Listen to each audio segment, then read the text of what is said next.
My name is Arc.Olu Fagbewesa. If for those who do not know me, I'm an architect, I'm an interior designer, I'm a woman of many hats, really. I'm a creative. We started a conversation in May, and that was to look at the evolution of the industry, evolution of architecture, the past, the present, and the future. And the rave now is artificial intelligence, this, da da da da da da. And so just as a build up to what we discussed the last time, which was AI, Mid-Journey, or all these softwares, we decided to take this up, a notch, and to start looking at, okay, so we have designers, we have architects leaving the country in their throes. I'm aware some are leaving this summer, some will leave before December, and I'm wondering, architects, really, what are they going to do over there? Some have transitioned into other industries, some have switched careers, and some are still doing and practicing architecture. I was also privileged at some point, to start my master's program outside Nigeria. And honestly, it's like two different worlds.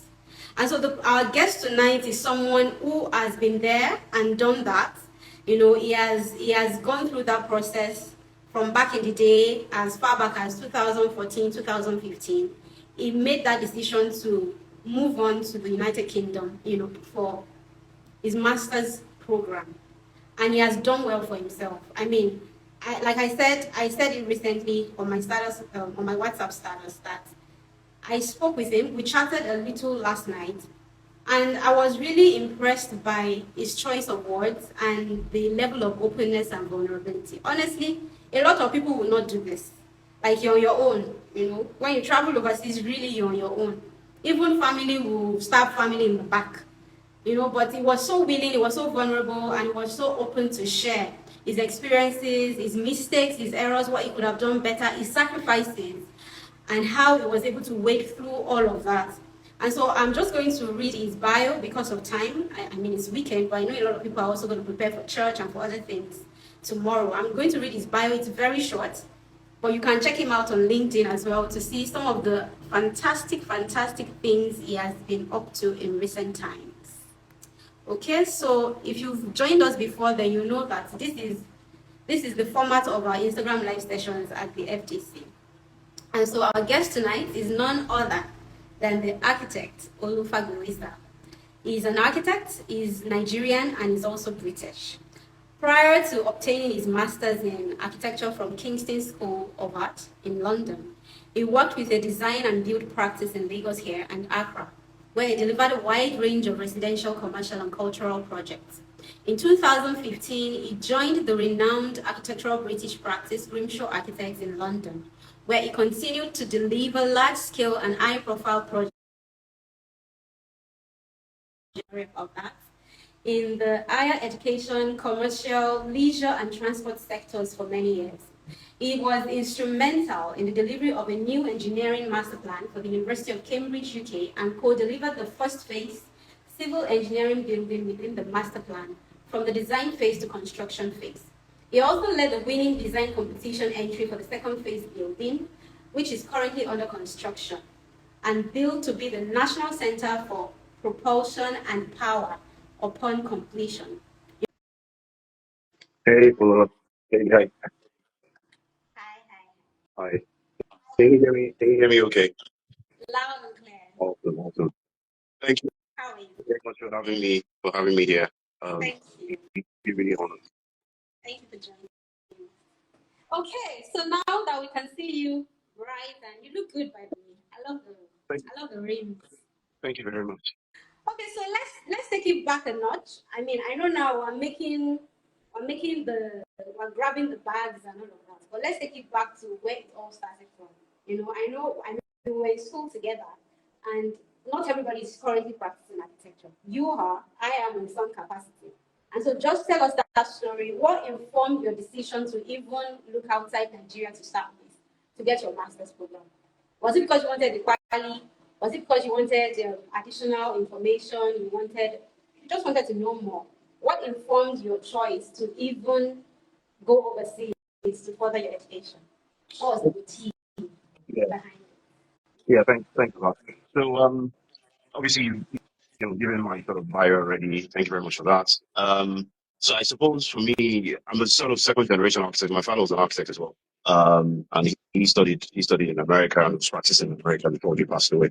I suppose, um, that sort of already created a sort of, uh, what's the right word to use now? Precedent, a family precedent and a benchmark for me to sort of try and sort of look out to pursue my architectural. Coincidentally, I actually wasn't going to study architecture. I was going to study chemical engineering Really? before I then somehow, some way, I still to date, I still don't know how that happened. I found myself in architecture, and you know, I found that it was for me, and I carried on. And I suppose it was my second year when I sort of made a decision to. I just sort of said it to myself. Look, I think beyond this, I need to sort of learn more. I need to sort of know more. I need the exposure, and I thought the best place to do the best thing to do was to look elsewhere beyond my immediate environment to pursue that aspiration. And I made that decision when I started nursing the idea to sort of embark on that journey. What I did to carry out a bit of precedent, a bit of research to see, people around me to sort of understand what they have done. So um, I had very good friends I think when we were in year two, a lot of my friends were in year four, right? And even some people had left, so I obviously tried to sort of understand. Some people had embarked on the same journey, so in terms of even trying to decide where to go, so there was Malaysia, there was the Netherlands, there was the UK. America, I wasn't too keen on America for some reason. But I sort of sought to understand um, what's influenced the decision in terms of where they ended up. So there was someone who went to study at TU Delft in Netherlands, which was a fantastic school. Automatically, that became like my first option, in terms of thinking about going abroad. And there were a few of us in our class as well who also lost the idea. We just, they were after me on the call, and myself and Tony were always going on about, look, yeah, we have to, look elsewhere. We have to explore new territories. And we felt them back on that journey to try and research schools and where the opportunities were. So at the time, I didn't get into TU Delft, which was my primary, which was my sort of my baseline sort of option. Um, and then there was Malaysia as well, which again just got complicated with immigration problems and all those things. And at the time, I was working in a practice, and my boss, had studied in England, and he said, what, I think England, for a number of reasons, it's the ideal place to study architecture, and that was how I ended up going to England. And then in terms of deciding on the school, again, limited knowledge. In those days, I mean, the internet was accessible and we can all access it, but much as we can access it now, I kind of sound like I'm 40 or something. Yeah, so TU Delft chased us away. You're absolutely right. So we both put in applications for TU Delft and they said no, we're not good enough for them. I then basically we then well I made a decision based on the rankings at the time, based on the sort of UK guide of schools, and I made a decision to go to that school, which was sort of what led to my sort of final choice of university. You were going to talk about the culture shocks. Yeah, culture shock. Yeah, it's quite a loaded sort of conversation. So again, when I ended up going to the sort of the first uni I mentioned, I actually left after a month or so, um, because a lot of the time when you're sort of looking at opportunity from a distance, it's quite different from when you're there. Yeah, you miss something. Right. So I embarked on the journey for I think about 3-4 weeks, and I very quickly realized that it wasn't what I was after and what I was looking for. So I actually opted to leave. Coincidentally, I had offers from other universities in the UK. So what I then did was I went to like two or three of them to sort of understand. So the way the UK universities are sort of structured, sort of each university or every university has their own agenda. They have the points of interest. It could be, heritage. It could be, they're usually heavily centered on the particular area, on a particular aspect. And I'm the university I found myself originally, the interest wasn't in alignment with what I was after, right? So I then went to these other universities. There was Kingston, There was less, just sort of understand, what they do, how they do it, understand student works, to see past projects. And I think Kingston was the only university at the time that caught my eye. In terms of, at the time they had just sort of employed a new head of school, Daniel Rossbottom, um, who basically was trying to sort of revamp the whole university, had a new agenda for what the university was going to be doing over the next couple of years. And all of that just sounded good to me, right? And so what I then did was I cancelled my previous um, admission, um, basically moved to the new university. But because at the time when I don't make the switch, I had gone back in the book. So I said, look, if I'm going to lose 1 year here and I'm already losing 2 months, that's not good value for money. I actually came back to Nigeria. Um, to sort of say, I'll defer it and start with them the following year. And that's what I did. And that's how I ended up at Kingston. Wow. So I hear you saying you came back to Nigeria. How did you handle that? Like, I mean, I know you're driven. I know you're like eyes on the ball. But did you have people wondering, is everything okay? Why are you back here? Yeah. Did you have to answer to, we thought you had gone and then you're back? How did you manage that process? Did it affect you psychologically in any way? Did your morale drop? What were you doing when you returned? And then how did you now leave again? I'd say, my morale didn't drop. Luckily for me, I had the practice I was with at the time before I traveled.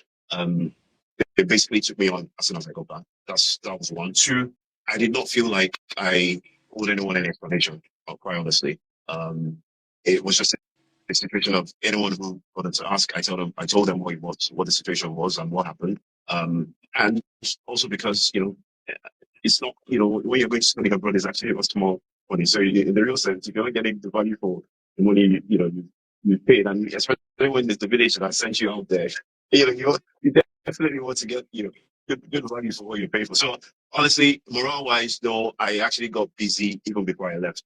But at the time, the immigration status of the immigration situation was a bit complicated. So, and I think it's still the same thing now because your visa at the time was tied to your university. So when you decide to change universities, you have to reapply for a new visa. So at the time, I put in my passports to sort of be linked to my new university. Then I made the decision to leave, and then I had to recall the passports, and that took a while. So it was just complicated. But eventually, it came back, and I came back home. And I also didn't want to sort of just get stuck in the system, just sort of floating around. So I just said, Okay. So there was something you mentioned yesterday where you had to volunteer, where you made the decision to just volunteer temporarily. How did you come to that decision? What made you arrive at that decision? That you know what? Let me just learn. Not necessarily for the profits, not necessarily for the remuneration, but just to have something on your resume that you had worked in the system. yeah. So I suppose when I came back for the course itself, I very quickly realized that I was dealing with a different context and a different kettle of fish, essentially. And I think it was important that regardless of the type of experience I had prior to coming to relocating, um, I had to sort of uh, unlearn and relearn, right? I very quickly sort of realized that I had to do that. And I also sort of with the previous experience, right from when we were in Ife, from our second year, I was already working in Lagos, right? On a part-time basis. So for me, I think the sort of world of studying and working for me has always been, you know, sort of together. And I was quite keen on carrying on that same approach to gaining experience, even in a new territory. But obviously, I realized that one, I was a student. Two, I wouldn't have the amount of time to be doing 40 hours a week to work because obviously school was priority. So what I then sort of did was I embarked on approaching people practices around my university, just on the basis of, look, you don't have to, I'm not interested in the remuneration. I just want to gain experience. Luckily, I found the practice. I found a guy who basically, he came into the UK as an immigrant from Australia, and he immediately on what I was trying to get, what I was getting at, essentially. And he basically offered to take me on. So I was going in there twice a week, 3 times a week, depending on what my schedule was at the time.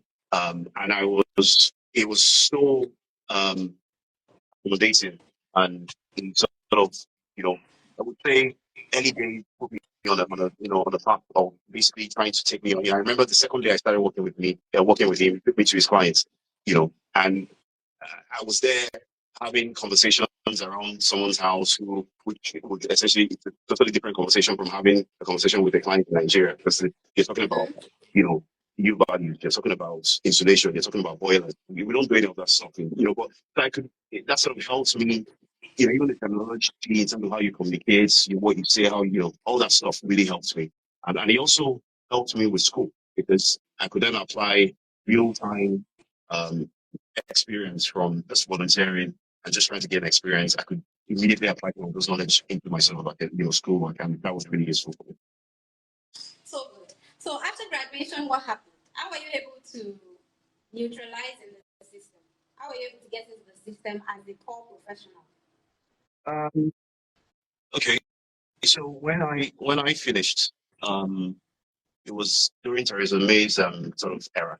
So there's a lot of strict measures on, basically it was study and leave.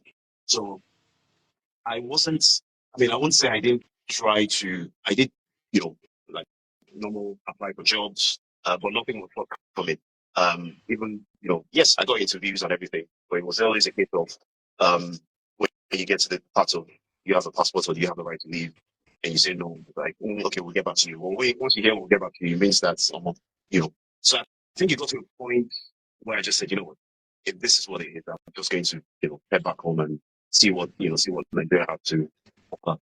And coincidentally, I got, usually when you finish um, academic session in the UK for bachelor's and master's, you usually have end of the year exhibitions where you have potential employers come to sort of see student works. They just hire people from, lots of employers do that in the UK.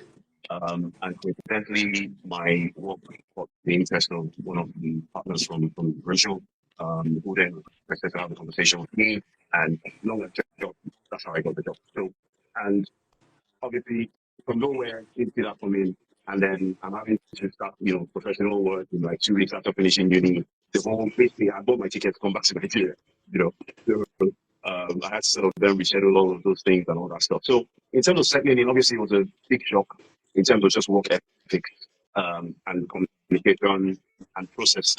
I think for me, it's the process. But I would say studying for 2 years helped me somehow. It prepared me for that anyway, because I did have challenges also studying, during the course when I started, because the way one of the biggest shock for me was the fact that when I joined, I was told I was only going to be doing one project for 1 year. I'm like, what do you mean we're only going to be doing one project for 1 year? I'm not spending all this money. Do you understand? And in Nigeria, you're like every per semester we do like 4 or 5 projects. Do you understand? So, at the end of your maybe year 2 or year 3, you already have like 4 projects in your portfolio. But again, so those are some of the challenges that I had to sort of, again, sort of idea of on learning and relearning to sort of understand like this is a different context, this is a different way of, in a sort of valuable way, right? So in terms of design processes, understanding process, and understanding that design should be iterative rather than, this, right? When we're in school, you just get slammed the brief. You have jury in 4 or 5 weeks, come and present, and that's it. That's the end of that project. You have another brief. But it's not that at all. And one of the challenges I had actually studying was the fact that for every time we had studio sessions, the one-on-one, I always came up with a new idea, which somehow was just frustrating my tutors. They're like, no, like what happened to your last idea? It's meant to be creative, So those are some of the challenges. But so that experience helped with the professional world, in terms of I already knew that this is iterative. But obviously in the professional world, it's more serious business. It's not you're no longer yeah. Okay, so I know we have some students on this call, the Nigerian architecture students. What would you tell them? Speaking about this design process, it is what it is. Our educational system is what it is. We're trying our best, with what we have. What will you tell them, as extra that they can do if you want to? Because one of the thing for this is to leverage your design skills in the global market. So we're not just talking about architects in Lagos or architects in Nigeria. We want people to leave this place and be able to start looking into opportunities overseas, opportunities abroad. So, but our educational system is what it is. What would be your candid opinion and candid advice to any student watching this who has that ambition, who has that vision and projection to go overseas, go abroad? What can you tell them? Um, I think the key thing is research. I'll say research, research, research. You need to sort of very quickly understand where your interest lies. There are different aspects to the design world. So there's the people, you have the people who are interested in, parametrics, the sort of, you know, sort of computational design, direction. There are certain universities are really good at that. So you have ETH in Zurich, you have the AA. So basically, you need to very quickly establish where your interest lies and where you want to, the area you want to pursue, and then look for the universities and the schools that are performing, that have good record or that deliver good programs in that area, and then for the students. That would be my sort of baseline. Research. Because we don't have a lot of research in this part. Like maybe La Cram, La Pour, we just pour it in generation to generation. Yeah. So I hear you research, research, research. Okay, I know a couple of people have questions. This is Arc.Olu Fagbewesa. He's a British architect, like a British architect. So if you have any ambitions, to Japa anytime soon, now would be a good time to ask those burning questions. Like I said, he's willing and open, to answer your questions. But before we start responding to every other person's questions, I have questions of my own. The first one is, how did you strategically position yourself to climb up the ladder? So I know currently you're a principal architect, and I know that's not how you started. You must have started maybe from the lower rung of the ladder. How were you able to position strategically, especially because of where you were coming from? How were you able to position to go up the ranks? Uh, I wouldn't say I did anything special. I'm a Christian, as you know, so for me, I believe a lot in the God factor. And basically doing, God won't come down to do the work. You have to also do the work and show, So I would say basically there was an element of humility that had to come into play, I would say. And I don't take that lightly. I mean, I designed my first build project in our third year. It didn't matter. It didn't matter that I was going in to be an architectural assistant too, right? I could have been all sort of egocentric about the whole thing. No, I know how to build, but I have to sort of understand that your experience from Nigeria is what it is, right?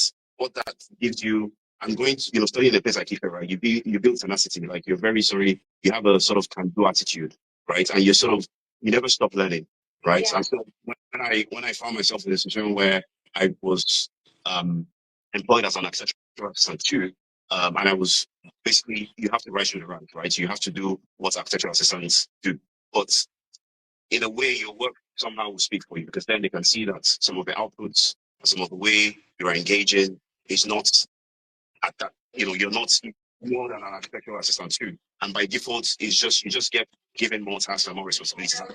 That's exactly what happened, right? So again, in a similar fashion, when I joined, Grimshaw, I remember very well. The second day I was out in Cambridge meeting professors and presenting design ideas, literally, and from nowhere, right? And I'm really thankful to my principal at the time, Peru is now late, and he said to me then, it's like, yeah, it's fine. The people, just have conversations with them, just have conversations. That's it's ask questions. If you don't understand, ask. You can never go wrong. It was okay for you not to know. Yes, it's absolutely fine not to know. I think it's one of the biggest challenges in the professional space, where people, it's okay not to know. If you don't know, you ask, and it's even more challenging for us that come from Nigeria, because then there's a conversation around accents, the way we pronunciations, the way we communicate. Sometimes the way we communicate can also come across as a bit aggressive, but even though we know that it's not aggressive, right? It's just because of the way we're built, so you have to kind of yeah, you have to balance those things, and ensure that you're Pedal sometimes, don't speak sometimes, yeah, just yeah, listen yeah. and okay. Okay, so I've heard what you said. You said for anyone who is considering going abroad anytime soon, research, research, research. It's okay for you not to know. It's okay for you to ask questions. And I think another thing that I would say is I mean, the social world, Instagram, social media is very broad now. We're all living in a digital age. It's also important who you're following. I really like the aspect of God that you brought into it because I can see from your story that you had a lot of favor factor.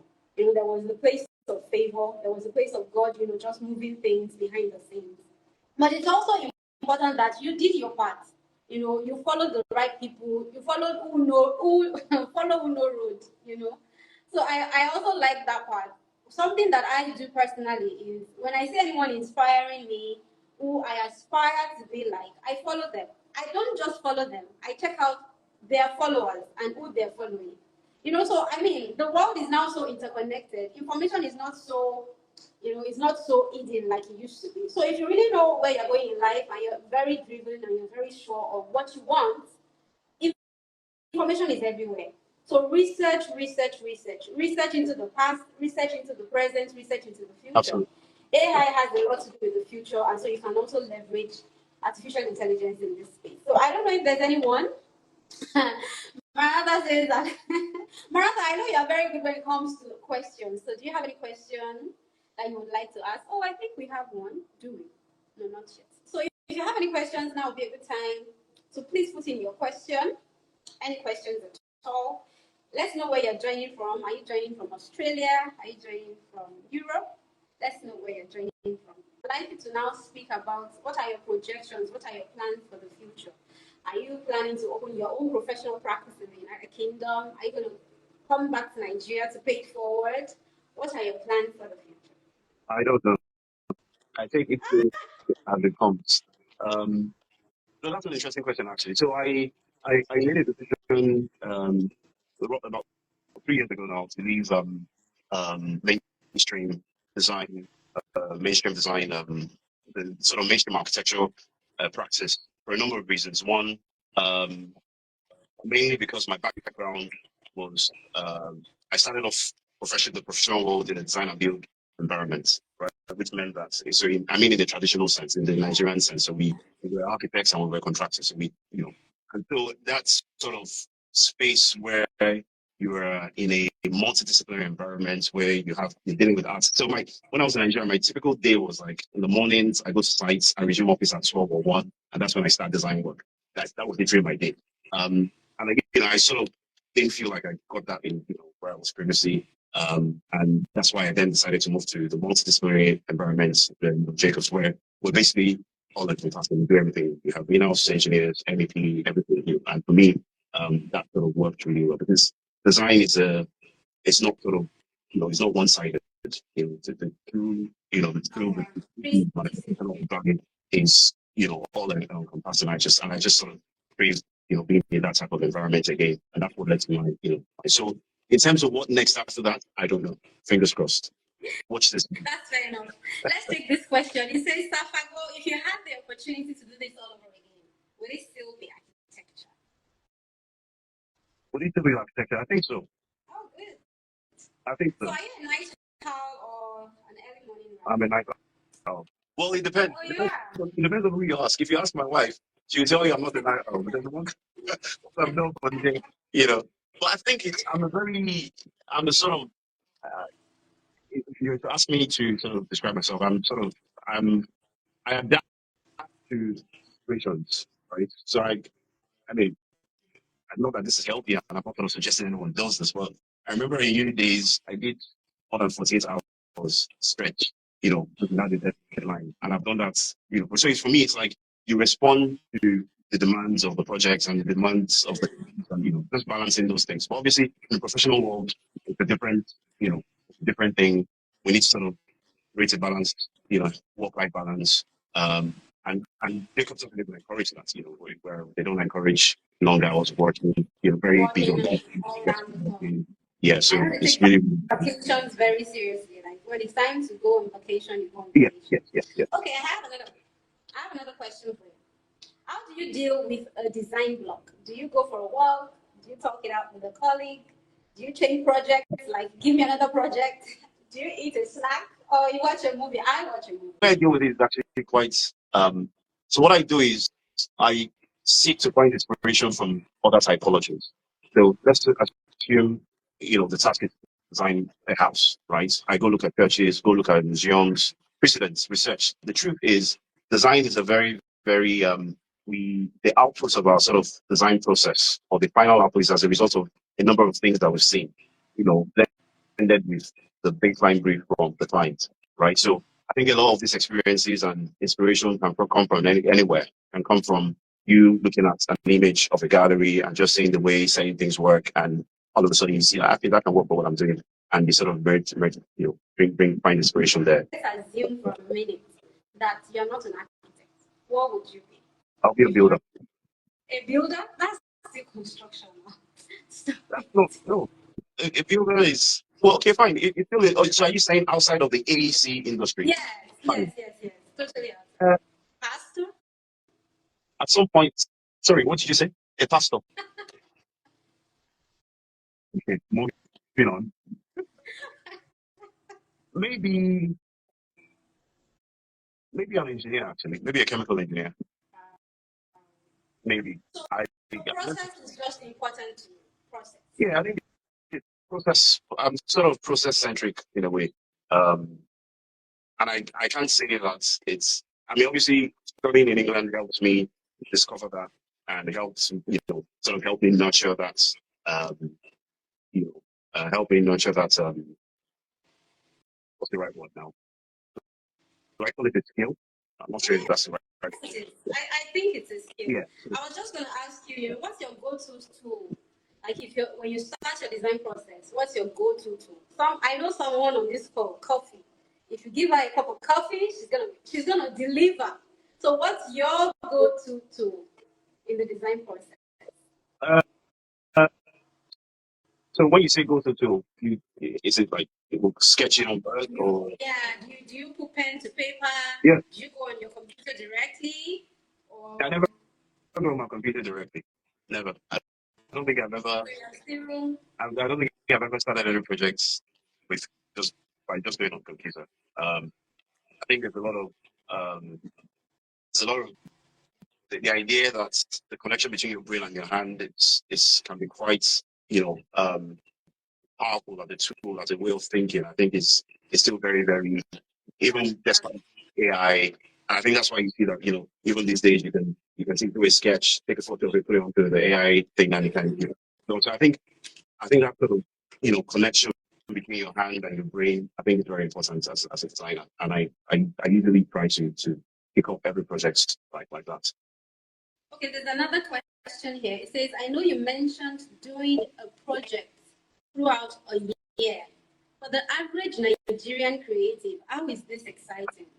I can't imagine being on a project a year. This person understands the processes and the standards has to be followed. But as an average Nigerian creative, how did you handle it? Were you frustrated? It's difficult, yeah. It's very difficult, honestly. I feel like when you train in the way that we train, right? And I found myself having personal conversations with my tutor, where I said to him, because it got to a point where I got it, and so in a class of 22, I was the only black person, and there was another lady from Turkey, and the educational system in Turkey is quite similar to the way we're. So we both struggled, right? And in fact, there were days of when, yeah, I won't raise it, but then I sort of I had to sort of call myself to that and say, look, I'm here to learn. If I'm not getting what I'm getting, what I said I was getting, then I'll be doing myself a disservice if I don't call the attention of my tutors. So I actually had a one-on-one with my tutor. I said to him, Ross, money that brought me here. You have to help me to help you. We have to work together. And I thought, honestly, I thought that was probably one of the most vulnerable conversations I had with him, which I think it just from that point on, he then realized because when you're with someone who is tutored, his sort of educational system has been entirely British, even the way terminology is active, like so we don't it's a different world, right? So I think one of the things I did that helped me a lot was having that conversation with him to say, look, this is where I'm coming from. This is the type of experience I have.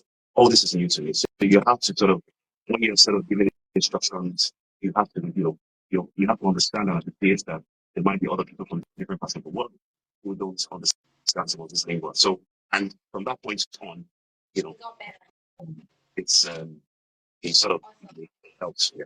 There's another question here. It says, in this present day, what would you advise any young designer from Nigeria to do when in Japa? I think this question is for those who do not go through the school route.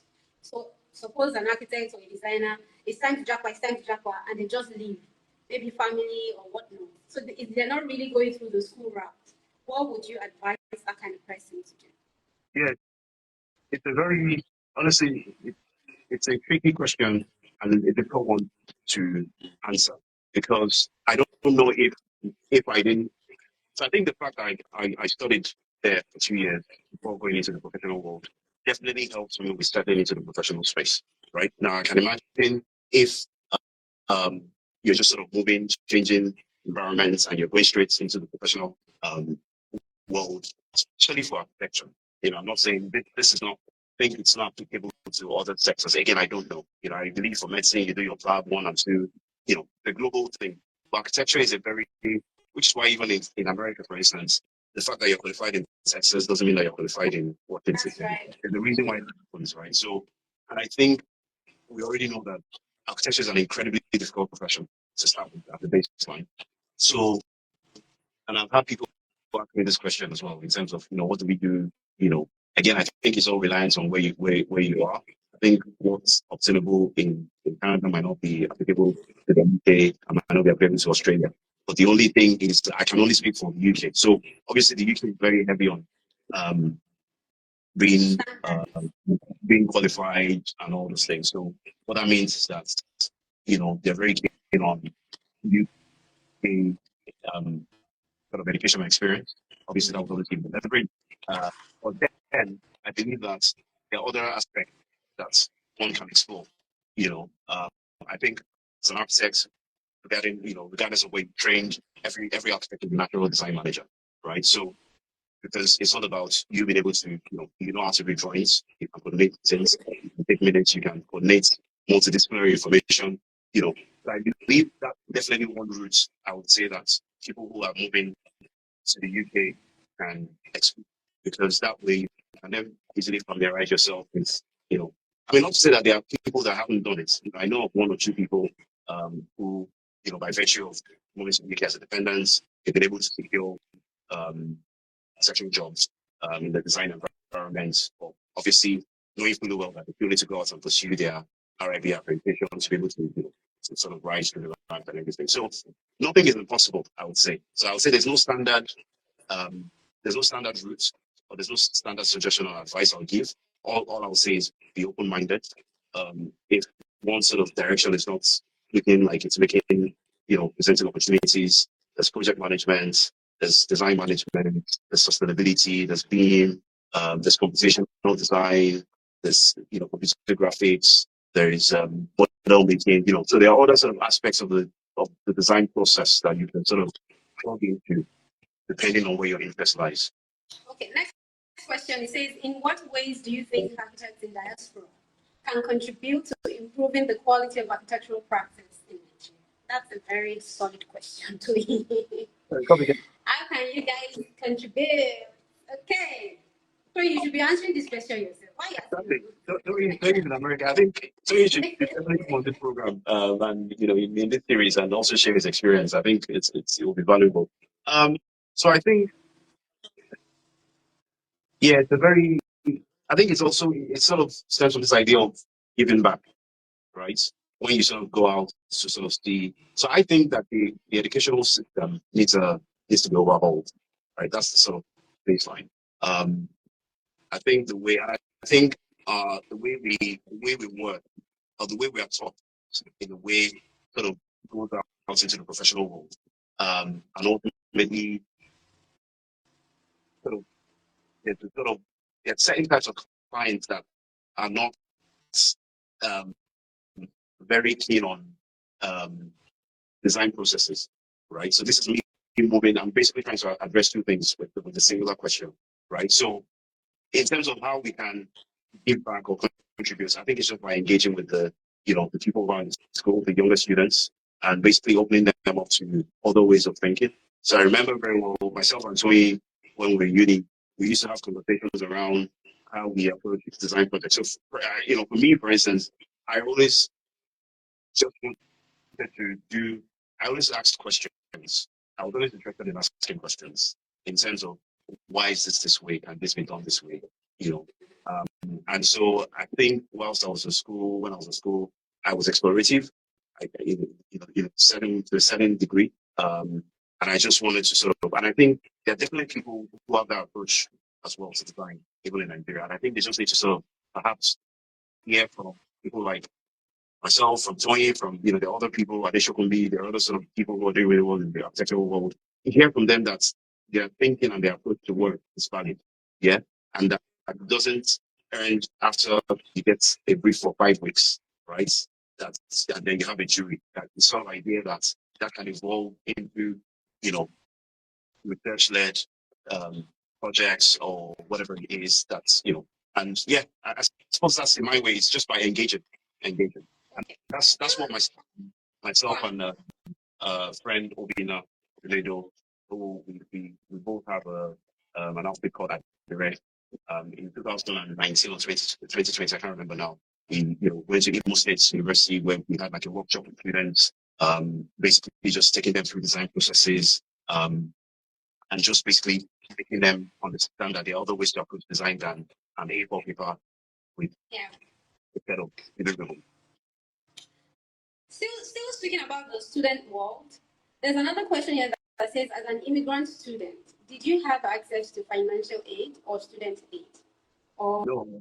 or your father left you an inheritance? It's also, we also, so, I mean, yeah, we spoke about this yesterday, didn't we, Paula? So when I was studying, I was working in a retail shop, certain number of hours. You can't, and it's even worse now, value of pounds and naira and all that and dollars now. So no, I didn't have. It was basically family support and basically also from town itself, essentially. Okay, so the last question we'll take for today because of time, we're trying to wrap up by 7 p.m. sharp. Orija is asking, architect Dara Orija is asking, can you say the architect in Nigeria puts in so much work in terms of doing other specialist work? How do they do it over there? Like in Nigeria, the architect is the plumber, is the electrician, is the painter, they take on so many responsibilities. How is it done over there? Like, I am aware that there are specialists. So I'm not sure what Dario is asking, but I will just bring it home to our real estate developers, for example. How can we better coordinate with them? Because what they're churning out in Nigeria is bad. I'm saying it with my full chest. It's bad.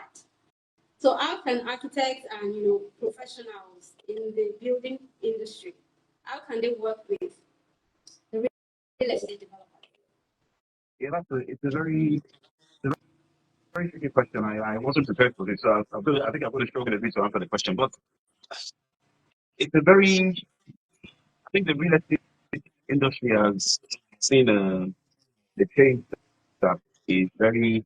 I don't know how we're going to recover from it in Nigeria, if I'm being honest.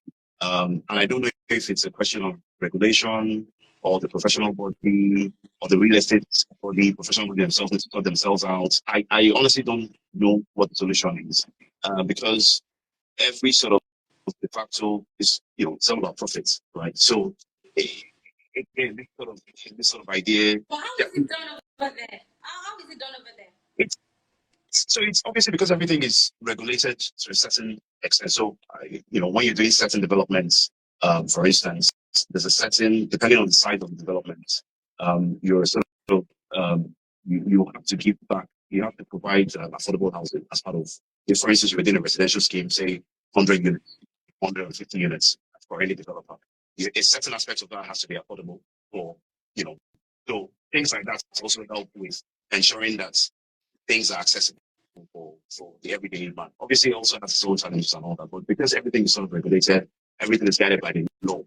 That sort of helps with sort of managing some of these complexities. I would say. But in terms of the Nigerian context, I honestly don't know the way to sort of it's a very complicated. We're gonna figure it out. Yeah. I mean, which is why we're even doing this to start with. I mean, the vision for this was born out of conversations like this.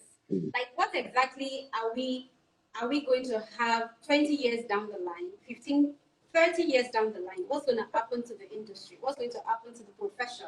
What's going to happen to the practice?